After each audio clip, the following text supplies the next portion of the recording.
schedule sa Bagong Pilipinas Presidential Action Center. Narito ang mga dapat gawin. Gamit ang iyong mobile device, pumunta sa eGov.ph app. Pwede itong i-download mula sa Apple App Store o sa Google Play Store. Gumawa ng account. Ilagay ang email address, valid mobile number, pagkatapos ay makakatanggap ka ng one-time code sa iyong email. Gamitin ang code sa eGov app para sa verification ng iyong account at ng mga impormasyong ibinigay. Congratulations! Meron ka ng eGov.ph app account. Pwede mo na ma-access ang iba't ibang serbisyo ng gobyerno kabilang ang mga serbisyo sa Bagong Pilipinas Presidential Action Center.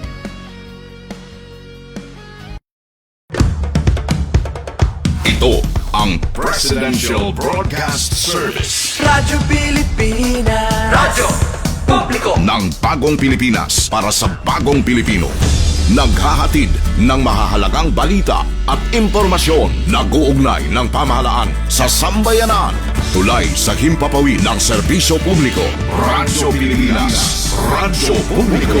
Ang boses ng Pangulo. Sa Mega Manila, 738.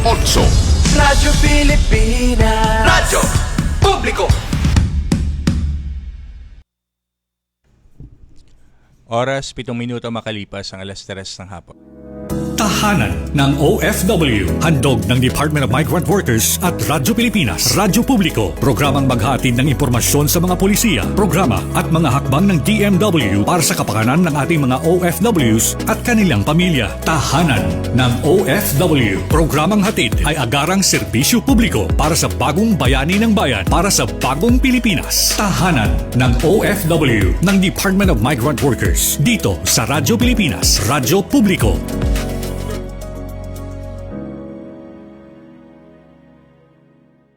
Magandang araw po sa inyong lahat, lalo't higit sa ating mga minamahal na mga OFWs at inyong mga pamilya. Mula po sa tahanan ng mga OFWs, ko po ang inyong lingkod, Secretary Hans Leo Kakdak, na nag-iimbita sa inyong lahat na sumubaybay sa ating bagong programa sa Radyo Pilipinas, ang Tahanan ng OFWs. Regular itong masusubaybayan tuwing Huwebes mula alas 3 hanggang alas 4 ng hapon sa Radyo Pilipinas, Radyo Publiko, sa DZRB 738 AM at maging sa Radyo Pilipinas World Service. Ang ating programa ay mapapanood din sa opisyal na Facebook page ng Radyo Pilipinas at ng Department of Migrant Workers. Sama-sama po nating pag-usapan ang mga kwento ng pagsusumikap ng ating mga bagong bayani at alamin ang mga programa at serbisyo na hatid ng DMW sa ating mga OFWs saan mang panig ng mundo. Bukas po ang tahanan ng OFW sa ating lahat. Kaya't halina't, tutukan at sama-sama nating ipagmalaki sa mundo ang ating mga bagong bayani sa ating bagong Pilipinas. Maraming salamat po.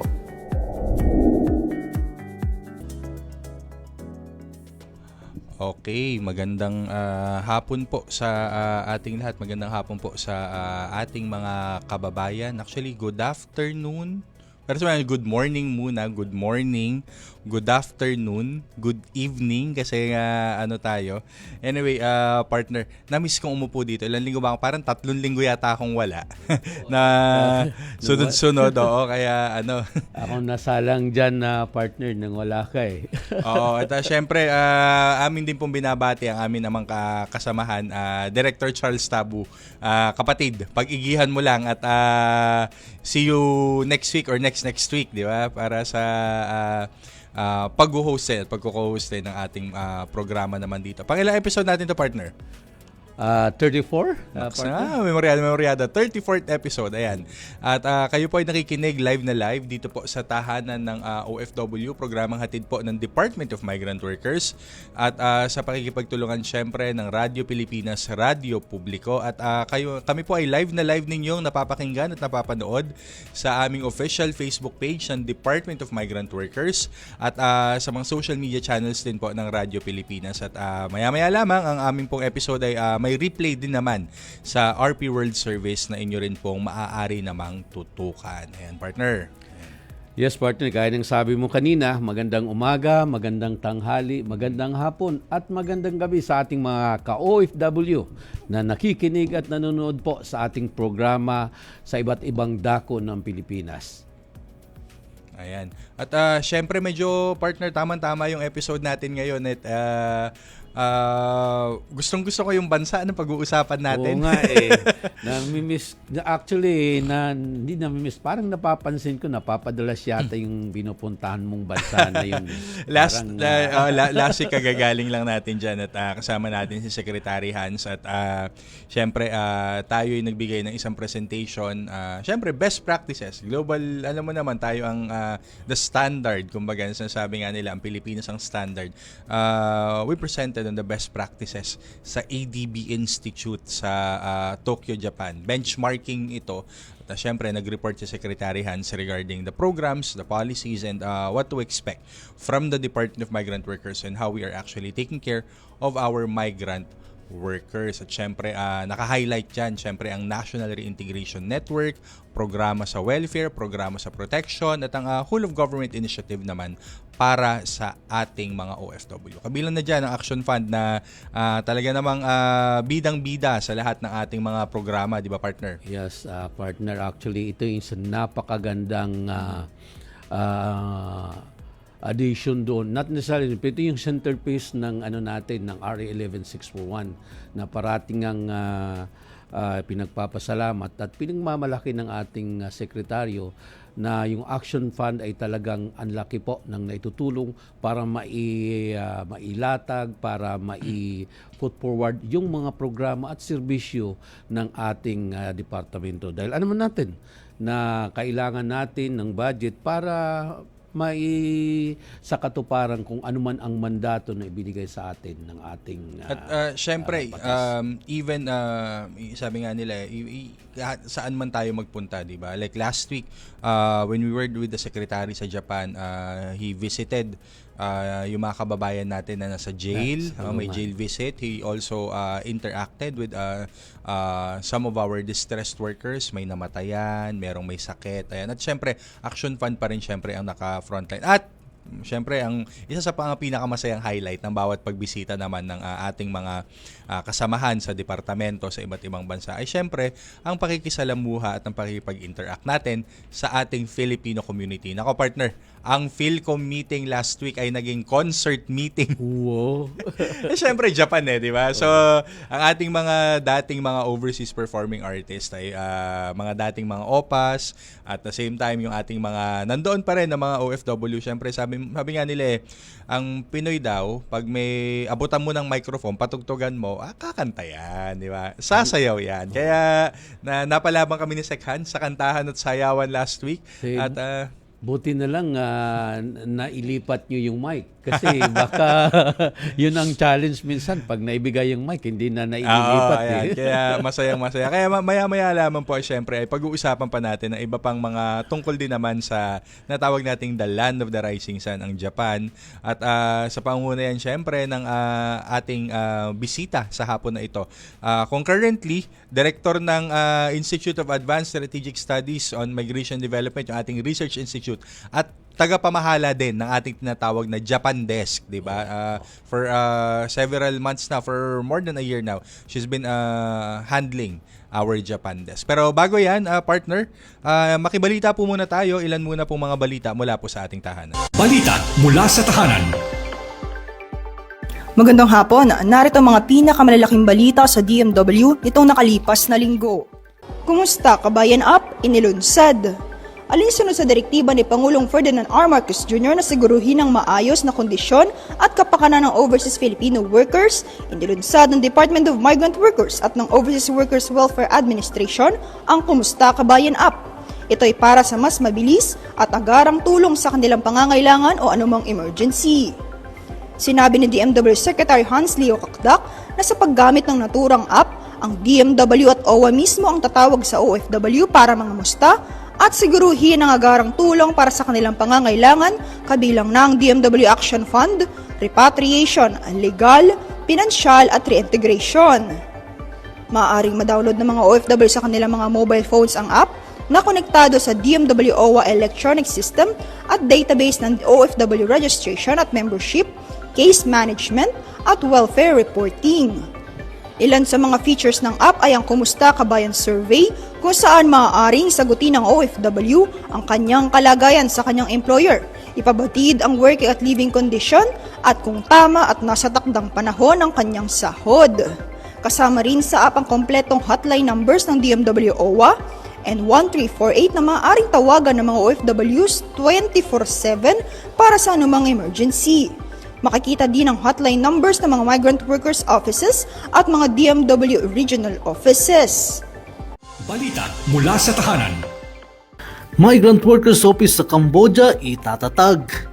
Tiniyak ni DMW Secretary Hans Leo Kakdak sa mga OFW sa Cambodia ang pagtatatag ng Migrant Workers Office sa bansa bilang tugon sa kautusan ni Pangulong Ferdinand R. Marcos Jr. sa gitna ng kanyang pulong sa Filipino community sa Phnom Penh noong nakaraang linggo. Agad na susunod ang DMW sa direktiba ng Pangulo kasabay ng koordinasyon kina Department of Foreign Affairs Secretary Tess Lazaro at Philippine Ambassador to the Kingdom of Cambodia Pleridaan Camille Mayo. Ang itatayong MWO ang siyang magiging ika-42 sa buong mundo at direktang seserbisyuhan ang tinatayang 10,000 Filipino na naninirahan o nagtatrabaho sa Cambodia. Magiging katuwang din ito ng Embahada ng Pilipinas sa pagtugon sa mga pangangailangan ng mga OFW sa naturang bansa. Kabilang sa mga serbisyo ay ang pagbibigay ng legal na tulong, welfare assistance, programa sa reintegrasyon at skills trainings. Ang panawagan sa pagtatatag ng Cambodia MWO ay bunsod ng tumataas na datos sa mga Pilipinong biktima ng scam hubs. Sinabi ni Ambassador Mayo, dumoble ang bilang ng mga Pinoy na nabiktima kabilang ang 24 na nailigtas noong Agosto 2025. Balita mula sa tahanan. At kami ang inyong mga naging tagapagbalita. Ako si Danilo Garcia. At ako naman si Angel Neliasca para sa tahanan ng OFW, Radyo Pilipinas, Radyo Publiko. Ayan, partner, nabalita yung syempre yung Cambodia, 'di ba? Nandun ang ating mahal na presidente nitong weekend lamang, napapabalita itong Cambodia nga na ito at he personally committed to opening a migrant workers office in Cambodia. At ito naman ay para sa kaalaman po ng ating mga kababayan ay matagal-tagal na rin naman po na kahilingan ng ating mga kababayan doon at syempre for the protection of our OFWs ay alam nating talamak ang issue ng human trafficking dyan sa may bandang Cambodia. Parang naalala ko, partner, nagkaroon ka ng special mission doon na nagamit yung sapatos mo sa kalalakad. Yun ba yung... Katatakbo actually.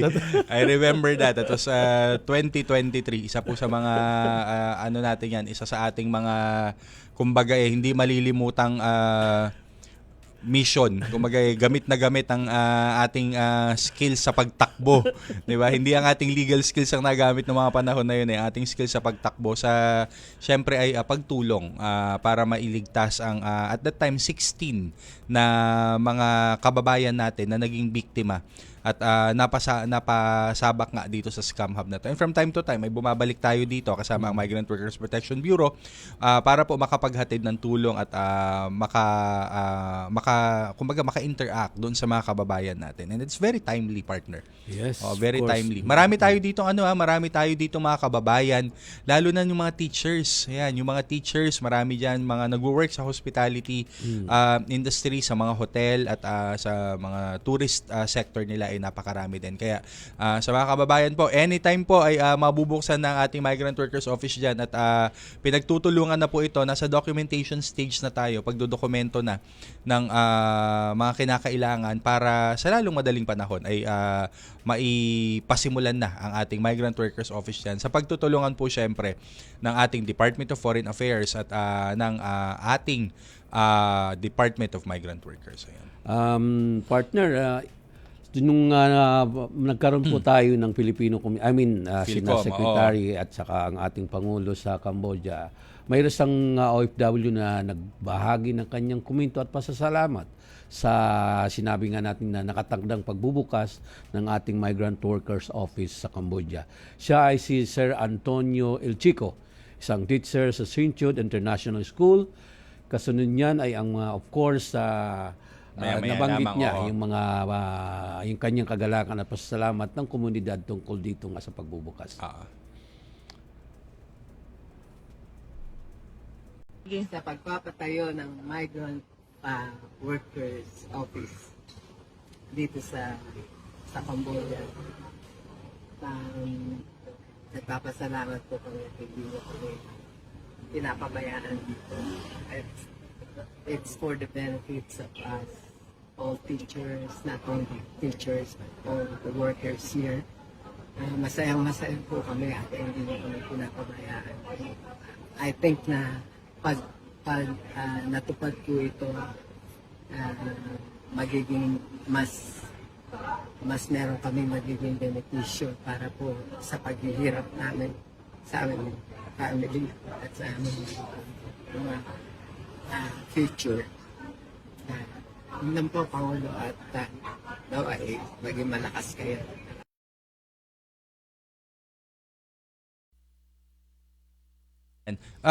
Marami ito, partner, not only in the capital city sa Phnom Penh, marami din sa Sihanouk. It's also one of the key cities in Cambodia, and also dun sa may bandang norte sa bahagi ng Siem Reap. Marami po tayong mga kababayan diyan na teachers at very high ang regard ng mga Cambodian sa Filipino teachers. Ang isa pang malaki-laking industriya diyan, sabi ko nga, hospitality, and at the same time po, marami po diyan mga nagwo-work sa IT at even mga esports professionals ay bidang-bida ang mga Pinoy esports professionals sa Cambodia. So sa mga kababayan po natin dyan sa Cambodia, konting panahon na lang po ang hihintayin at mas syempre mailalapit namin sa inyo ang serbisyo po ng ating pamahalaan para po sa ating mga OFW diyan po sa bansang Cambodia. Ayan, partner. Partner, mabanggit ko lang actually itong linggo rin nagkaroon po tayo ng awarding ng Quick Action Fund. Ang ating pong kalihim doon sa Yes, oo.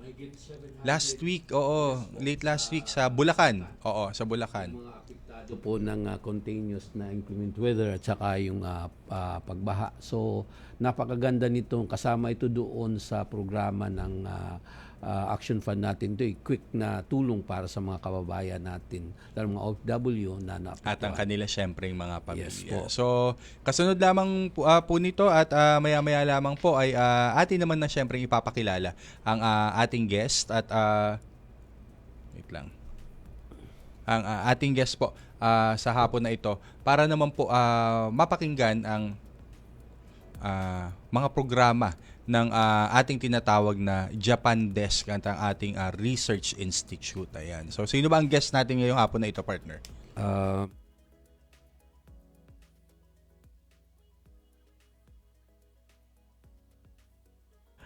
Surprise ba muna? Yes. Maya-maya ba muna? Ayan. So, may gap ba? Para may ano ba tayo? Partner, siguro anuhin ko na lang, banggitin ko na rin na mayroon din tayong preparasyon na para sa gagawing ASEAN na pag-host natin na next year. Opo. Chairship natin, ASEAN, oo. So, yung 18th ASEAN Forum ng Migration Development Philippines ng National Tripartite Preparatory Workshop, mayroong total of 22 recommendation for safe migration and decent work. Kaya nga dito, napakaganda dito dahil ang atin pong guest ngayon ay nandyan din po ito sa IACCMD. Oo, yun yung ano natin maya-maya lamang. Oo. Kaya't meron yata tayong meron pa yata tayong AVP. I'm not sure kung tungkol saan yung AVP. Japan has consistently been a valued partner for the Philippines, offering a broad range of opportunities to Filipino migrant workers. Its robust demand for foreign labor and favorable working conditions make it an ideal destination for employment. Filipinos can access job opportunities in Japan through several channels, including the Specified Skilled Workers (SSW) program, the Highly Skilled Professionals program, and the Technical Intern Training program (TITP), which will soon transition to the Employment Skills Development (ESD) program. To further enhance this partnership, the Department of Migrant Workers established the Japan Employment Facilitation Desk in 2023. This desk is responsible for regulating, managing, and monitoring the overseas employment of Filipinos in Japan. Its primary objectives are to ensure the welfare and protection of Filipino workers, advance their interests, and provide prompt and effective resolution to their concerns. In addition, the desk plays a crucial role in restoring and strengthening the Philippines' position in the Japanese labor market. Japan Desk serves as the focal unit to monitor and enforce compliance within prescribed timeframes per actions to be taken by various DMW offices. It evaluates and recommends whether Philippine recruitment agencies or PRAs should be included, excluded, or reinstated in the list of authorized sending organizations, or ASOs. Through the Japan Desk, we established a system for monitoring the deployment and return of migrant workers in Japan. It responds to all inquiries and concerns, bringing them to the attention of the appropriate officials. The desk also evaluates all the processes involved in the recruitment and deployment of land-based and sea-based Filipino workers. Upon consultation with stakeholders, it recommends the adoption of Japan-specific policies to the Secretary of the DMW. Together, they form a reliable system for all stakeholders. The Japan Desk composite staff serves as an operational assistance and support, handling secretariat and administrative responsibilities. They handle accreditation documents, respond to concerns, update information, and implement solutions to address challenges faced by our workers and partners. The desk also has a dedicated lane for Japan transactions. Its purpose is to facilitate immediate action on requests for accreditation certificate and verified manpower from the MWOs in Japan. In terms of process cycle time, it is important to note that all applications of PRAs for inclusion in the list of ASOs will be fully acted upon within 3 working days from receipt of compliance documents. Registration of certificates of accreditation and/or verified manpower requests from the MWOs in Japan will be acted upon receipt and will not exceed 2 working days. All other concerns raised to the Japan Desk will be endorsed to the concerned DMW office within 1 working day and will be fully acted upon within 3 working days. Stakeholder dialogues serve as an open channel for discussions on recruitment and deployment concerns in Japan.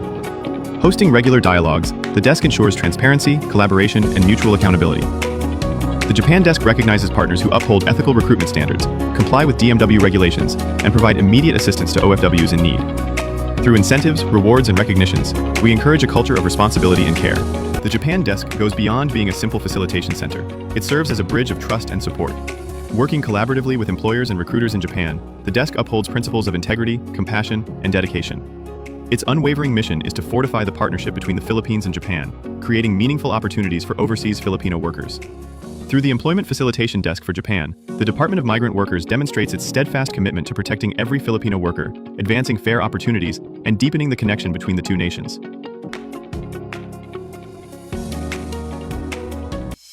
Kaagapay mo, saan ka man sa mundo.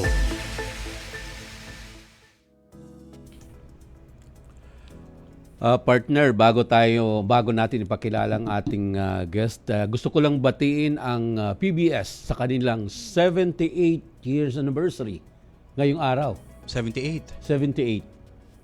Magkukupit. Mamaya siguro baka paglabas baka natin may papansit. Oo, may papansit at saka, and of course, bukas pa raw, bukas pa nga pala. Babalik tayo bukas. Babalik tayo bukas. Pero ito na rin ang gagawin kong pagkakatamabati yung bunso kong anak, birthday niya ngayon, 25, yung anak natin. Paul Angelo. Ito yung pilot. Yes. Ayan naman. Diba? Yan ang happy birthday sa makisig na piloto ni Asek Benny. Ayan. So partner, pakilala mo ang ating guest sa hapon na ito. Ayan. Opo partner, isang karangalan na ipakilala ko po ang ating partner, ating guest sa araw na ito. Yung dinadaanan nating mahabang is De Los Santos kasi yun Pero hindi po siya si Epifania Siya po si Director Maria Teresa De Los Santos ng DMW Institute for Advanced and Strategic Studies on Migration and Development. Medyo mahaba-haba. Ganyan kasi pag mga research sa bureau, kailangan mahaba para namimemorya mo Kung hindi ka pwede doon. Basta ako sasabi ko lang, Research Institute. Yan na yun. Baka magkamali tayo ng dyan At of course, nasa kanya din pong pangangalaga ang nababanggit natin na Japan Desk. Japan Desk. Director Ma'am Tetes. Ma'am Tetes, ayan, bumati po muna. Ayan. Magandang hapon, Asek Benny. Asek Kiko, maraming salamat po for the invitation. Karangalan na ako nandito ngayong hapon. Ayan, syempre, diretso na ako, puntuhin ko na kanina kasi nabanggit Dirty Test kanina yung tungkol sa Japan Desk, may pa-introduction kanina. Oo. Can you tell us more about the Japan Desk? It's actually one of the prime destinations, partner. Sobrang gustong-gusto ng ating mga kababayan. So, can you tell us more about the Japan Desk? Okay, para lang po mabigyan ng background, no, bakit nagkaroon ng Japan Desk? Yes. No, okay. Yun ang tanong ni Asek Venny po kanina.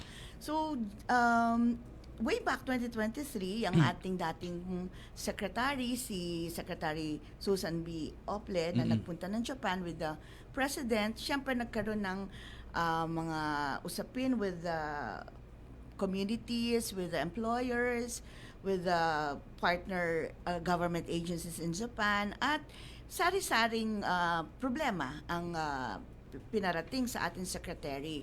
So she committed to the Japan government, sa mga Filipino communities, na magtatayo siya ng isang Japan Desk na ipapasa ilalim sa kanyang opisina na tutugon, bibigay ng agarang tulong or solusyon sa mga problemang idinudulog ng mga employers at workers and mismong government agencies ng Japan when it comes to employment of foreign workers.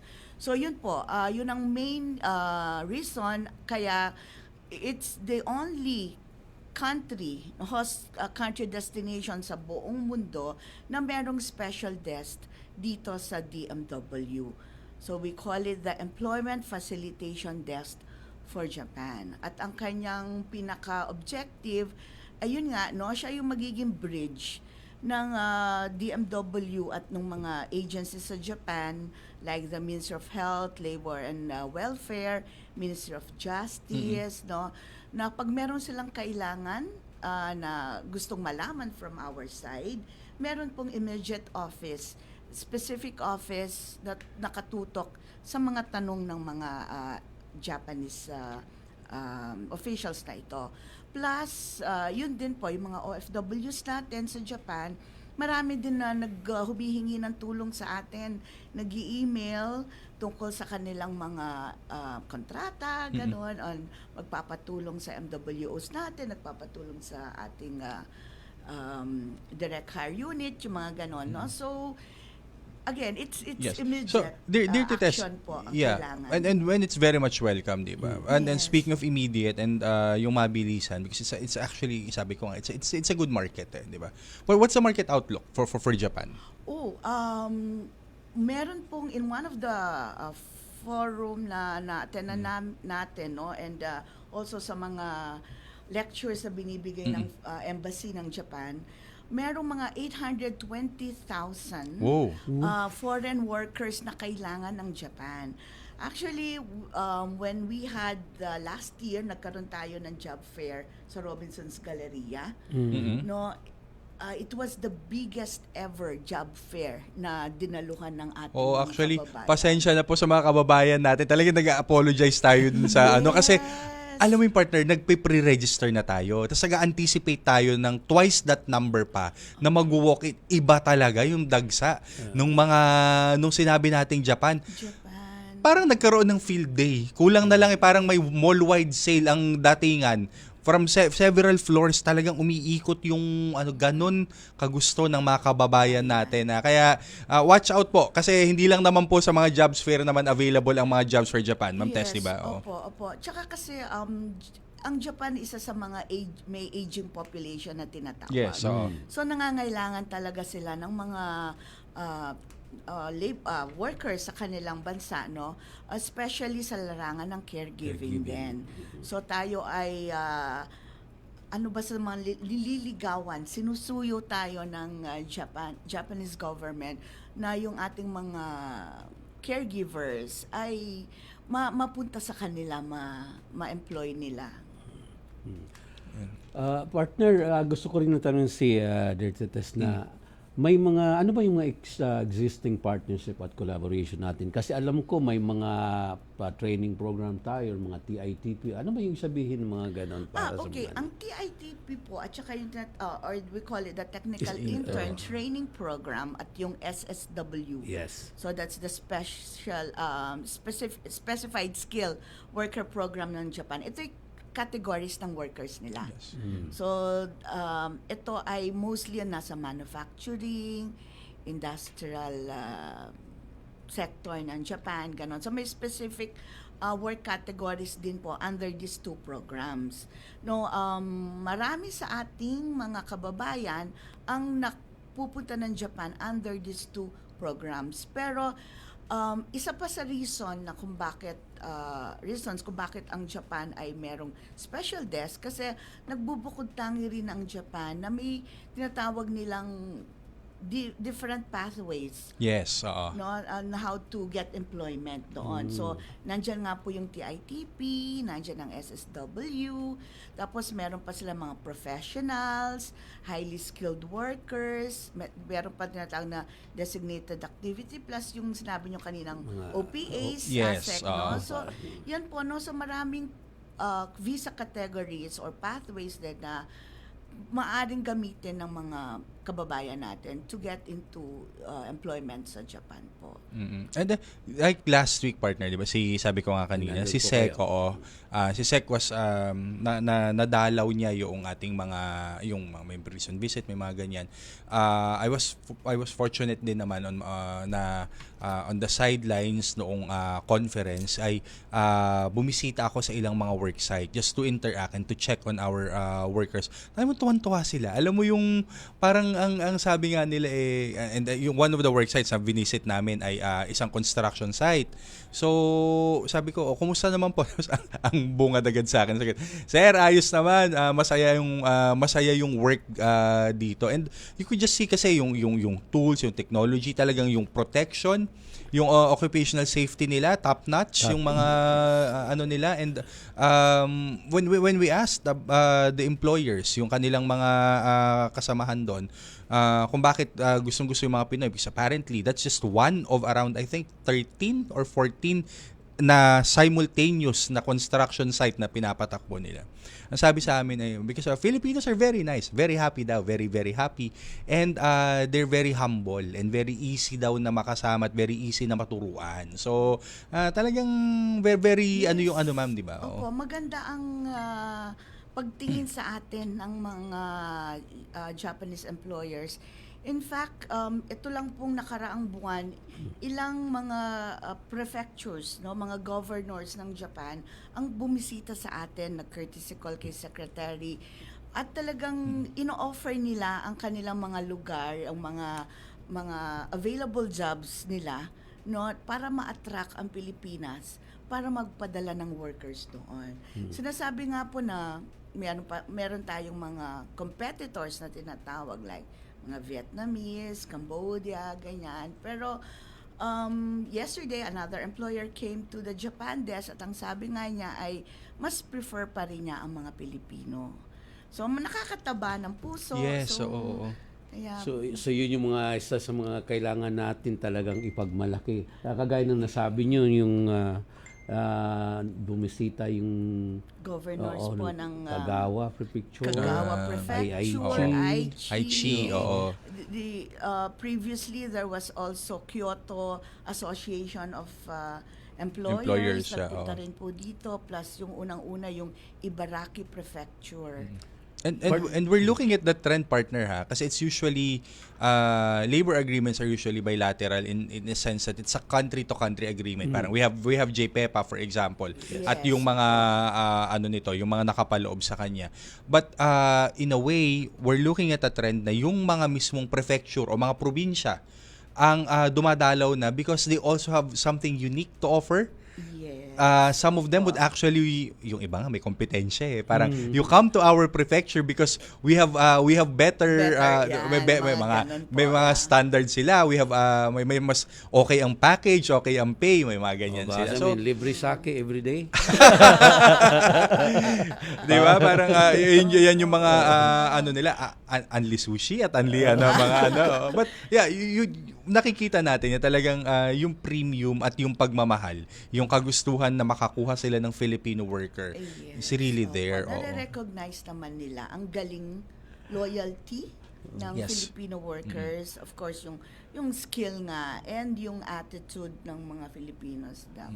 Partner, bago natin pakawalan si Director, gusto ko ring tanungin kung ano ba ang current state ng IASSMD at saka yung research natin. Okay. Yung po namang IASSMD, so ito po yung isa kong sombrero, no? The other hat that I'm wearing. It's actually the bigger hat, That's the bigger hat.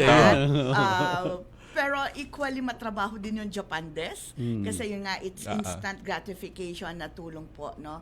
So the ISSMD naman po, or yung mahabang pangalan, the Institute for Advanced and Strategic Studies on Migration and Development. So ito ay isa sa mga bagong institute o bureaus ng Department of Migrant Workers. Panahon ng POEA, wala po talagang research arm na ganito ang walang institute, no? So trabaho is to help the policy making ng ating department by producing, by researching, by studying, no, and come up with policy recommendation based on evidence, based on data, para po yung polisiya na nilalabas ng ating departamento ay talagang responsive, no, hindi po yung evidence-based. Opo. So merong backed up by data. Yung ganon. So, and then another mukha po ng ating ISSMD is the advocacy naman. So there's research and advocacy. So kung ano po yung resulta ng research natin, i-advocate po natin. Yan, syempre. Sige, siguro ma'am, so dear Tess, as a form of closing, what can we expect in the next months, in the next years? Siguro in a way baka pwedeng makasilip sa research agenda and what to expect from the institute as a form of closing from you for this afternoon. We have a research agenda but it's being finalized po. Pero among the items sa agenda namin ay yung study nung sa household, which actually ongoing na yung increase nung salary. Yes. Now soon we will release the resulta nun. And then yung sa climate change, kung ano ang effect nito sa ating mga migrant, no, sa OFWs po natin.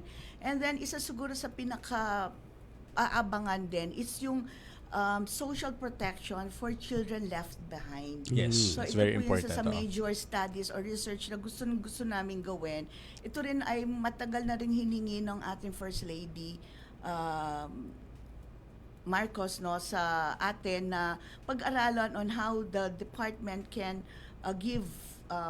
can have programs so that we can give protection sa mga naiiwan ng mga OFWs, mga anak nila. Yun. So yan po. So there you have it po. So maraming salamat this afternoon to our guest. We have of course Director Tess De Los Santos of the DMW Research Institute and the Japan Desk. So may ilang paalala lamang po kami sa aming pong pagbabalik. Kwento naman po ng pag-asa mula po dito pa rin sa tahanan ng OFW. Itinuloy na po natin ang zero balance billing. Libre po. Ibig sabihin, ang serbisyo sa basic accommodation sa ating mga DOH na ospital, wala nang babayaran ang pasyente. Ang dami pong challenge, hindi po namin alam kung saan namin kukunin, ganon, nag-iisip kung paano namin mababayaran. Siyempre po, masayang-masaya, super saya po dahil na zero billing po kami. Opo, malaking po talaga, malaking tulong po. Mabilis lang din po. Bayad na ang bill ninyo. Uulitin ko, wala nang kailangan bayaran ng pasyente basta sa DOH Hospital. dahil bayad na po ang bill ninyo. Naiyak ako kasi sobrang saya. Maraming salamat po, Mr. President Bongbong Marcos Jr. Hindi kami nagkamali ng taong ihinalal. Radyo Pilipinas is on Viber. Viber. One tap and swipe. Nandyan na lahat. Receive credible news and information. Pati mga trending topics at videos. Sure na meron dito niyan. Stay on track with Radyo Pilipinas on Viber. Pick up real news. Catch the latest and biggest stories. Search Radyo Pilipinas on Viber and hop in to our community. This is a public service announcement. Discipline is the key. Umiwas sa aksidente sa daan. Ang pagmamaneho ay may kaakibat na responsibilidad. Hindi basta mapaandar lang ang sasakyan. Kilatisin ang sarili, ang kahandaan sa manibela. Siguruhing inyong konsentrasyon ay hindi magagambala. Importante rin na ating laging isipin, init ng ulo ay huwag pairalin. Bagkus, kaligtasan ng lahat ang siyang dapat unahin. Isang mahalagang paalala mula sa Presidential Broadcast Service at Radyo Pilipinas, Radyo Publiko, 738. This is a public service announcement. From PBS, Presidential Broadcast Service at Radyo Pilipinas, Radyo Publiko, 738. Kalinga at aksyon para sa mga bagong bayani. Ayan, syempre tayo po yung nagbabalik na namang muli dito po sa ating programa, ang Tahanan ng OFW. At ayan, at tayo yata ay may interview. Oo, may kakapanayamin tayo, partner. Okay, partner. Actually, mayroon po tayong bibigyan ng tulong ngayon, aksyon na batro sa Our Action Plan. Isang OFW na nanggaling ng Qatar. Siya si Mr. Richie Luis Aragones. Nandito siya ngayon at kasama natin sa studio. Sir Richie, pwede ba ipakilala mo yung sarili mo at, para malaman at makikinig ang ating mga nakakapanood? Kumusta po kayo? Okay na, sige lang.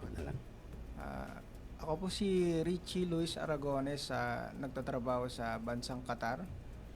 At ako po yung na-diagnose ng CDK kidney failure. At ako po yung nagpapasalamat sa tulong pinansyal na aking matatanggap ngayon sa BMW at sa ating Pangulong Ferdinand Marcos at kay Hans Kakdag ng BMW po. BMW hindi BMW.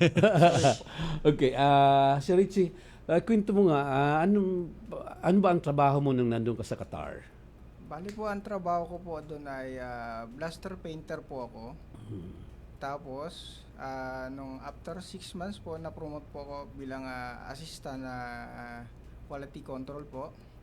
Pag sinabing blaster painter, ano yung mga pinipinturahan nyo para alam ng mga ano natin? Yun po yung mga kalawang po na tinatanggal. Tapos bablastingin po yun. Pagkatapos po iwawashing siya. And then after that, pag na-test na yung bakal kung pwede ng pinturahan, saka po pipinturahan. Kalawang ng ano? Kailangan po ng ano po, yung sa bakal po ng barko po. Sa barko. Apo. Alright. Kasi nandun kami nung mga last month na, of course, nagkaroon kami ng serbisyo caravan doon. At nakita natin kung gaano ka-strong ang Filipino community. Nakakatuwa naman na papaano nalaman yung sakit mo? Nung time po, nung masama po kasi ng pakaramdam ko noon, bali 2 weeks na po. So, nagpa-assist po ako sa aking admin na magpa-medical po ako at magpa-check up sa Hamad Hospital po. At doon, dire-diretso na, hindi ka na pinalabas? Hindi na po nila pinalabas at i-confine na po nila ako doon. Partner, sa tulong po ng ating Action Fund, tutulungan po natin sa kanyang pag-hemodialysis si Mr. Richie at i-award po natin ngayon ang financial assistance para pang-dagdag po. Ito ito po ay galing sa ating pamahalaan. Kami lang ay nagiging Daan para ipaabot yung tulong. So, pasalamat, magbigay po kayo ng mensahe at sa ating mga nanonood at maraming salamat po sa tulong pinansal na aking natanggap sa DMW po, OOA, kay Sir Secretary Hans Kakdak at sa ating Pangulong Ferdinand Marcos. Maraming salamat po at huwag niyong kalimutang magpasalamat sa ating may kapal kay Lord. Maraming salamat po. Ayan, at sana po ay makatulong iyan para po sa inyong paggaling at syempre po para po sa inyong pamilya. And speaking of Qatar, partner, I think we have some announcements para sa mga kababayan natin sa bansang Qatar. Partner, alam naman natin ang nangyari lately na nagkaroon po ng pagsabog doon at atin pong ang ating embahada at ang ating Migrant Workers Office ay nagpapaalala sa ating mga kababayan doon na kung hindi man kinakailangan emergency ay manatili po sila sa loob ng kanilang bahay. Parating dapat naka-ready, naka-charge yung sa mobile phone nila. Yung mga emergency numbers na atin pong ipinost at ipinakalat po ng ating Migrant Workers Office at Embassy ay dapat handy. Kasi kung ano man yung mga kailanganing mga dapat gawin ay dapat nakatutok sila at napaka-importante, kailangan yung pagkukuhanan nila ng impormasyon ay verified. Yes, kasi partner, minsan may mga enterprising din tayong mga fake kababayan. news.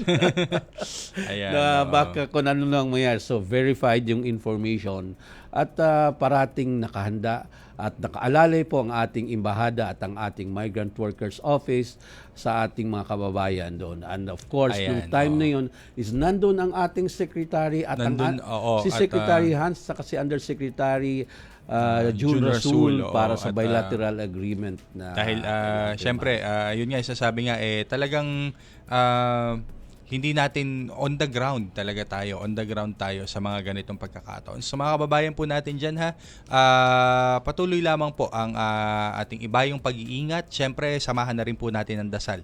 Ganon din sa mga kababayan natin, partner, kasi may unrest, may maraming protesta sa Nepal. May mga marami-rami rin tayong mga OFW na nandyan. Stay home po muna at antabayanan po ang mga anunsyo ng ating pamahalaan naman at syempre ang anunsyo rin naman patungkol po sa inyong kaligtasan. So iwas po muna tayo sa mga matataong lugar at patuloy po tayong makinig at maghanap ng maayos na source ng information at magdasal syempre para sa kaligtasan po ng lahat at sa kaayusan at kapayapaan na rin ng ating mga lugar na yan. Yes, isa pang announcement. Isa pang announcement para po sa ating mga kababayan naman na mga nangangarap ng mag for good. May ilang araw pa po kayo bago mag-deadline. Actually, 5 days to go bago po ang deadline ng ating Likha Global. Ayan po, sa mga OFW po na kasalukuyang on-site na may mga idea kung ano po ang gusto ninyong maging negosyo o ano po ang gusto ninyong sali na po. Available po ang information online. Magtungo lamang po sa Facebook page ng Department of Migrant Workers at sa Facebook page po ng National Reintegration Center for OFWs para naman po inyong maisulat, inyong mailahad at inyong maiparating sa amin ang inyong business idea. Let us help you turn your dreams into a reality para naman po sa inyong mga pamilya. Ayan. Partner, dagdagan ko lang, 500,000 ang first prize, ano? Yes. Plus 100,000 pa. Lahat nung mananalo, yung masyo-shortlist na bawat MWO masyo-shortlist, may 100,000 na yon guaranteed. Pag nanalo sila dun sa competition dito sa Pilipinas, sila yung may pinaka-unique, pinaka-magandang business idea, popondohan sila ng DMW they could win up to 500,000 pesos. And ng mga partners din natin, mga private at mga public, mga national government agency partners din naman natin who have also indicated their willingness to support. At Kasi inaano ko partner, alam mo mayroon pa yata silang bootcamp na May bootcamp. libre ba ang pagkain o libre lahat. At actually, alam mo ang pinakamaganda yan? Ang pinakamaganda yan, partner? Oo. Pag kayo po ay napili namin, napili po kayo ng Migrant Workers Office na mag-represent sa inyong MWO o sa inyo pong worksite, sa inyong bansa na kinapubilangan ngayon, kayo po ay magkakaroon ng pagkakataon na makapag-reunion sa inyong pamilya dito sa Pilipinas ngayong Pasko po. Sa amin po yan. Kami po ang bahala dyan. Kasi kasama rin yung airfare. Pauwi dito. At napakagandang maliban pa dyan. No? So, pamasahe tapos... Pamasahe, 100,000. Opportunity to possibly win the 500. The training, the mentoring, lahat. Siyempre, nakabuhos ang suporta. Diba? Ganyan po tayo kamahal. Siyempre, ng ating pamahalaan. So, ito yung reintegration natin habang nandun pa sila. Habang nandun pa sila. Pwede na nilang... Okay, sayang. Kasi yung mga nandito na, baka ako pwede ako ano ka na? Disqualified ka. Disqualified ka na, partner. Okay. So, yan lamang ang ating mga announcement at sa hapon na ito. At bago pala tayo magtapos, ayan, may special na pagbati po kami. Bumati na po kami ni Benny kanina para po sa Radyo Pilipinas. Pero at the same time po, bumabati po kami sa ngalan po ng buong Department of Migrant Workers, ang pamunuan at ang kawanian po ng Department of Migrant Workers. Kami po ay bumabati ng isang happy birthday sa ating pong boss at natunay namang may malasakit sa ating mga OFW, Pangulong Ferdinand Bongbong Marcos Jr. po. Advance happy birthday po, boss. At sana po ay pagpalain pa po kayo at sana po ay stay healthy. At aasahan po namin ang marami pa pong programa at ang inyo pong pagmamahal at pagkalinga sa ating mga OFW. So happy birthday, sir. Ayan. Alright, partner, ang bilis ng oras. Bilis ng oras, Na-miss ka talaga ng na-miss ako PBS. dito. Ayan, na-miss ako talaga dito. At nagdaan na naman po ang isang oras ng ating pag-uusap at ang ating pagkukumustahan. Muli po, Assistant Secretary Kiko De Guzman po ng National Reintegration Center for OFWs. Asek Veni ng Office of the Under Assistant Secretary for Land-Based OFW Concern. At ito po ang inyong lingguhang kasama para po sa ating mga OFW at ang kanilang mga pamilya. Ito po ang tahanan ng OFW.